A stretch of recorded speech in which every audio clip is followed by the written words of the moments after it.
प्रणाम। हमारे बुजुर्गों ने एक बहुत पुरानी और सटीक कहावत कही है, मन के हारे हार है, मन के जीते जीत।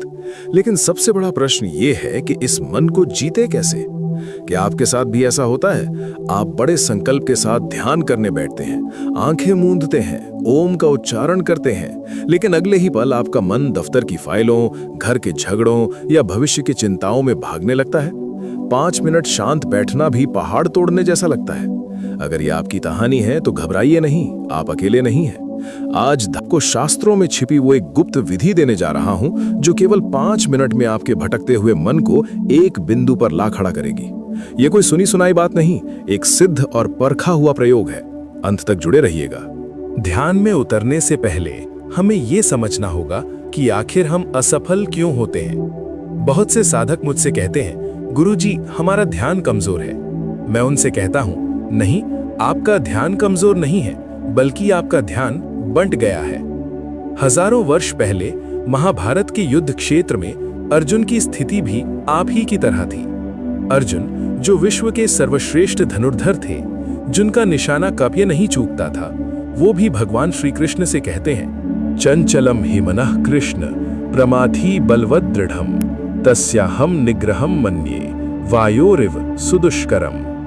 अर्थात, हे कृष्ण, ये मन बड़ा चंचल है, ये मंथन करने वाला और बड़ा बलवान है। इसे वश में करना मुझे हवा को मुट्ठी में पकड़ने जैसा कठिन लगता है। जरा सोचिए, जब अर्जुन जैसा महापुरुष मन से हार मान सकता है, तो हम और आप किस भ्रम में जी रहे हैं? हम सबसे बड़ी गलती ये करते हैं कि हम मन से लड़ने लगते हैं। हम जबरदस्ती विचारों को रोकना चाहते हैं। एक पुरानी कहावत है, काजल की कोठरी में कैसो ही सयानो जाए, एक लीक काजल की लागी है पै लागी है। संसार विचारों की काजल की कोठरी है। जब तक आप संसार में हैं, विचार तो आएंगे। समस्या विचार नहीं है, समस्या है उन विचारों में आपका उलझ जाना। हमारा मन एक बंदर की तरह है। शास्त्रों में इसे मरकट कहा गया है। एक तो बंदर, ऊपर से उसने मदिरा पी ली हो और उसे बिच्छू ने काट लिया हो। ऐसी ही गति हमारे मन की है। आज के समय में ये मदिरा है सोशल मीडिया और सूचनाओं का अति प्रवाह, इंफॉर्मेशन ओवरलोड। जब आप ध्यान करने बैठते हैं तो शरीर तो एक जगह स्थिर हो जाता है, लेकिन मन 1000 मील की यात्रा पर निकल जाता है। इसे ही रजोगुण की अधिकता कहते हैं। विज्ञान कहता है कि एक सामान्य मनुष्य के दिमाग में एक दिन में 60,000 से अधिक विचार आते हैं। अब आप ही बताइए, 60,000 विचारों की भीड़ में शून्य को कैसे ढूंढेंगे? ध्यान न लगने का सबसे बड़ा कारण यह है कि हम बिना तैयारी के सीधे छलांग लगाना चाहते हैं। जैसे बिना वार्म अप के दौड़ना संभव नहीं, वैसे ही बिना प्रत्याहार के ध्यान संभव नहीं। हम अपनी इंद्रियों को बाहर से समेटते नहीं हैं और सीधे समाधि लगाना चाहते हैं, और यही हमारी विफलता का कारण बनता है। लेकिन क्या इसका कोई समाधान है? जी हाँ, और वो समाधान मन को मारने में नहीं, मन को दिशा देने में है। समस्या को जड़ से उखाड़ने के लिए हमें यह समझना होगा कि हमारा ध्यान आखिर टूटता कहाँ है। हमारे ऋषियों ने, हमारे पूर्वजों ने मानव चेतना का बहुत गहराई से अध्ययन किया और पाया कि ध्यान में बाधा 3 स्तरों पर आती है। पहला स्तर है शारीरिक अवरोध, यानी फिजिकल बैरियर। क्या आपने कभी गौर किया है, जैसे ही आप आंख बंद करते हैं, अचानक पीठ में खुजली होने लगती है, घुटने दुखने लगते हैं या शरीर में एक अजीब सी बेचैनी होने लगती है। ये कोई संयोग नहीं है। जब हम मन को स्थिर करने की कोशिश करते हैं तो हमारे शरीर की तमस और रजस ऊर्जा विरोध करती है। एक बहुत प्रसिद्ध कहावत है, जैसा खावे अन्न वैसा होवे मन। आज हम जो भोजन ग्रहण कर रहे हैं, जो तामसिक और तीखा भोजन हम खाते हैं, वो हमारे शरीर में उत्तेजना पैदा करता है। और जब शरीर ही शांत नहीं है तो मन कैसे शांत होगा? शरीर मन का स्थूल रूप है और मन शरीर का सूक्ष्म रूप। यदि एक हिलता है तो दूसरा अपने आप हिलेगा। दूसरा स्तर है प्राण की अस्थिरता, यानी इंस्टेबिलिटी ऑफ ब्रेथ। हठ योग प्रदीपिका में कहा गया है, चले वाते चलम चित्तम निश्चले निश्चलम भवेत।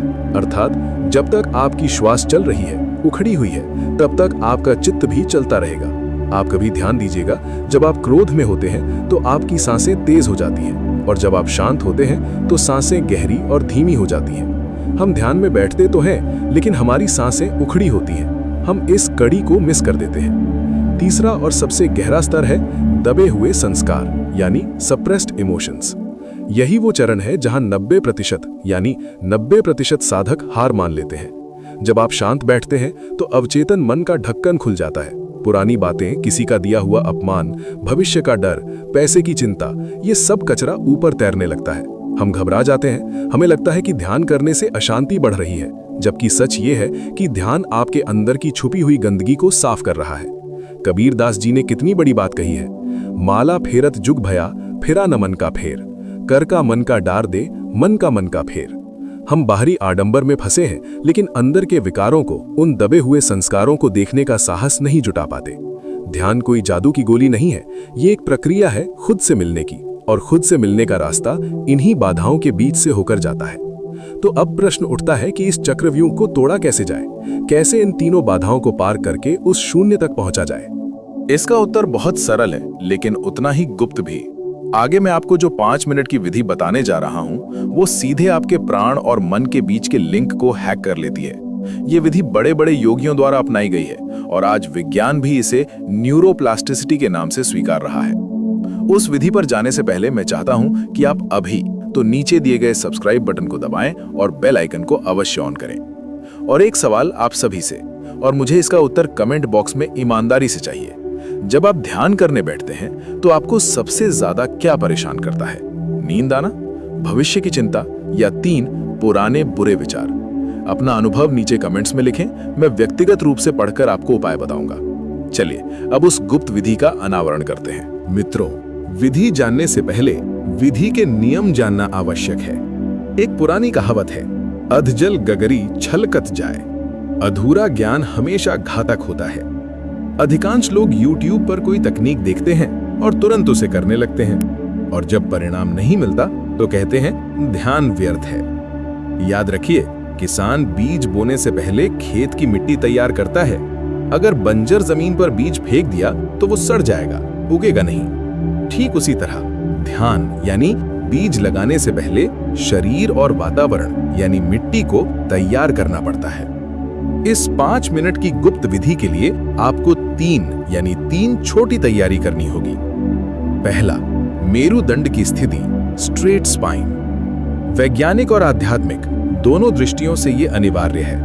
आपकी रीढ़ की हड्डी यानी स्पाइन एक एंटीना की तरह है। ब्रह्मांडीय ऊर्जा यानी कॉस्मिक एनर्जी इसी के माध्यम से आपके मस्तिष्क तक पहुंचती है। अगर एंटीना टेढ़ा हुआ तो सिग्नल साफ नहीं आएगा। इसलिए चाहे आप कुर्सी पर बैठें या जमीन पर, कमर सीधी रखें। झुककर बैठने से सुषुम्ना नाड़ी दब जाती है और नींद आने लगती है। दूसरा, सही मुद्रा, करेक्ट मुद्रा। हमारे हाथों में ऊर्जा के स्विच होते हैं। जब आप अपनी तर्जनी यानी इंडेक्स फिंगर और अंगूठे को मिलाते हैं तो ज्ञान मुद्रा बनती है। ये मुद्रा आपके मस्तिष्क के पिट्यूटरी ग्लैंड को सक्रिय करती है, जिससे एकाग्रता अपने आप बढ़ने लगती है। इसे घुटनों पर रखें, हथेलियां आसमान की ओर खुली हों। तीसरा, संकल्प यानी इंटेंशन। बैठने से पहले खुद को एक निर्देश दें। मन से कहें, अगले 5 मिनट के लिए मैं ना तो शरीर हूं ना मैं मन हूं, मैं केवल एक दृष्टा यानी ऑब्जर्वर हूं। यह संकल्प आपके मन को एक सीमा में बांध देता है। अब हम उस चरण पर हैं जिसका आपको इंतजार था। ये विधि प्राचीन विज्ञान भैरव तंत्र से प्रेरित है, जिसे मैंने आधुनिक जीवन के लिए सरल बनाया है। इसे मैं त्रिपद मौन, 3 स्टेप्स ऑफ साइलेंस कहता हूं। इस 5 मिनट को हम 3 भागों में बांटेंगे, 1 + 2 + 2। इस विधि को आप मेरे साथ अभी इसी वक्त कर सकते हैं। पहला चरण, 1 मिनट, देह स्थैर्यम। शुरुआत का पहला मिनट आपको केवल अपने शरीर को पत्थर की मूर्ति, स्टैचू बना देना है। प्रतिज्ञा करें कि 60 सेकंड तक आप एक उंगली भी नहीं हिलाएंगे। चाहे मक्खी बैठे, चाहे खुजली हो, हिलना नहीं है। क्यों?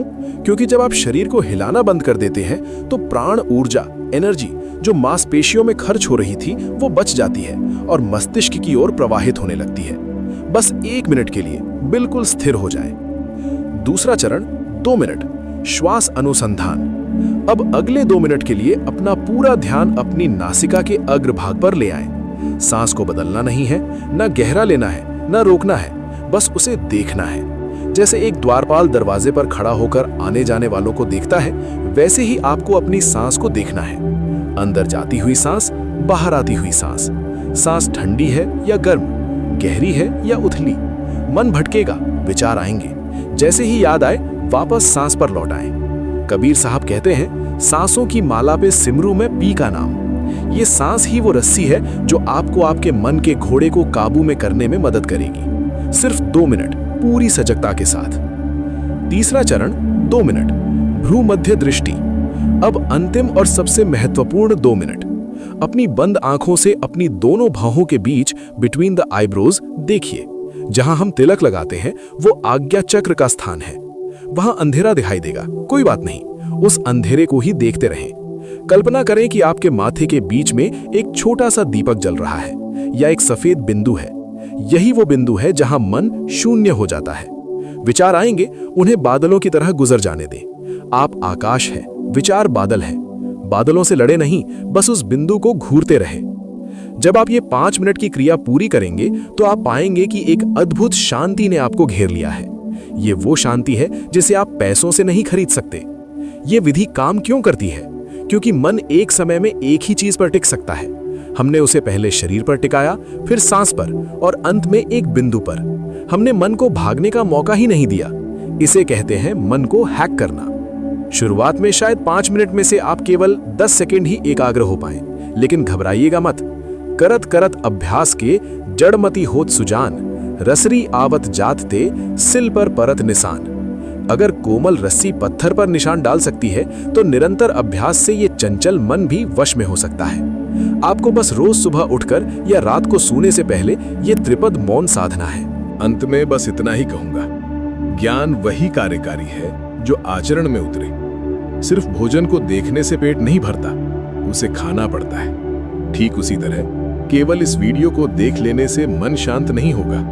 आपको आज से, अभी से इस त्रिपद मौन का अभ्यास शुरू करना होगा। स्वामी विवेकानंद जी कहते थे, उठो जागो और तब तक मत रुको जब तक लक्ष्य की प्राप्ति न हो जाए। आपका लक्ष्य है अपने ही मन पर विजय प्राप्त करना। अगर आज की इस चर्चा ने आपके हृदय में थोड़ी सी भी शांति जगाई है तो इस वीडियो को लाइक करके हमारा उत्साह बढ़ाएं। और हाँ, अगर आप चाहते हैं कि हम ध्यान में आने वाले डरावने अनुभवों या कुंडलिनी जागरण पर वीडियो बनाएं तो नीचे कमेंट में जरूर बताएं। सत्य, सनातन और संस्कृति से जुड़े ऐसे ही प्रामाणिक वीडियो देखने के लिए और बेल आइकन दबाएं। इस वीडियो को अपने उन मित्रों के साथ शेयर करें जिन्हें इसकी सबसे ज्यादा जरूरत है। याद रखें, बांटने से ही ज्ञान बढ़ता है। अगली बार तक के लिए आप स्वस्थ रहें, प्रसन्न रहें और ध्यानस्थ रहें। हर हर महादेव। ओम शांति।